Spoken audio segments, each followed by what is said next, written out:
Friday, we're out here with the Long Beach Media Guild and people who are supporting the guild, the community members.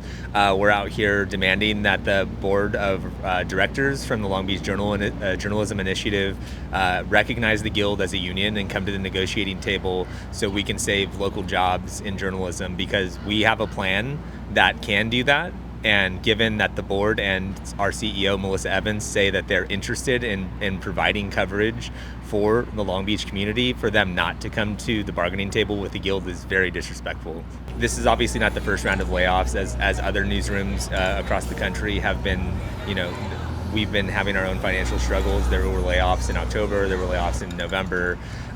All of those people got severance, though. These people behind me that were laid off did not get severance when they were laid off on Friday.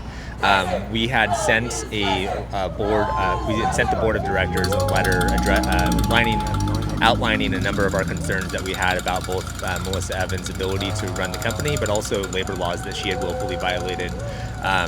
And when we heard nothing back from the board, we decided to start the unionization process. 14 of the 14 people that we believed to be eligible for the union signed union authorization cards, and we sent the board a letter notifying them that 14 out of 14 people signed union authorization cards, and we wanted them to recognize the union voluntarily instead of making us go to an election. Again, we didn't hear anything back from the board. That was roughly about a week before Melissa called an all-staff meeting and said that she was laying people off. What was interesting about the layoffs, though, is that we knew that 7 people's names were on the layoff list. It ended up being 9, and 2 of the people that were added were previously told that they had jobs and then they didn't have to worry about their job. And the guild believes that those were retaliatory, and we filed a complaint with the National Labor Board saying that, because they were part of the inner core, the inner workings of this unionization effort, and management knows that, and we believe that they were fired for trying to unionize the office. In fact, Melissa has often joked about firing people if they ever tried to unionize the office, and if you look behind me, nobody's laughing.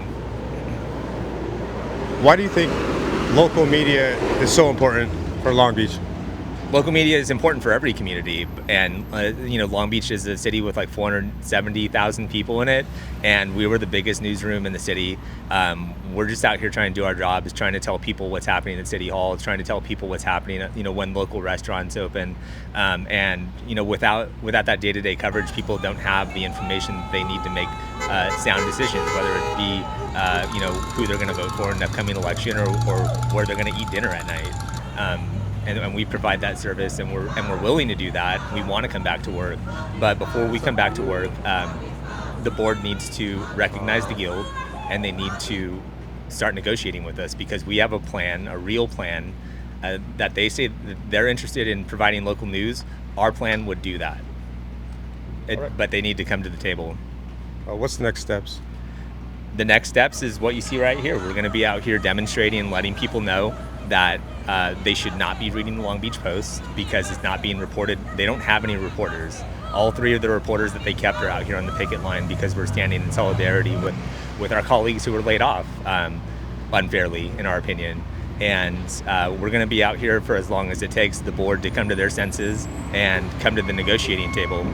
When we made this conversion from being privately held to being a nonprofit, there was this weird 2-week window where we were all unemployed, but we were expected to work, and Melissa Evans coerced everybody into working for free for those 2 weeks, which is breaking the law. And because of that, against everybody advising her that it was a bad idea, trying to present alternatives to where people would have been more comfortable with it, she just said basically, if you want a job at the nonprofit, you have to work for free these 2 weeks. And as a result of that, and an ongoing HR investigation within the Long Beach Journalism Initiative, the people who were laid off behind me were paid for their back pay for those 2 weeks. And if you multiply 2 weeks by 14 people, that's 7 months of somebody's salary. And Melissa broke the law, and the only people that have paid consequences for that are my colleagues. Okay, where can people get more information? We have a website set up, right? What's the website? LB Guild. LB Guild. lbmguild.org. lbmguild.org. Again, where can people find information? We have a website set up. It's at lbmguild.org. Where we're posting regular updates about what we're doing. We've established a strike fund to help people pay for expenses, given that everybody that was let go without severance. They were told that their medical coverage is ending in 7 days.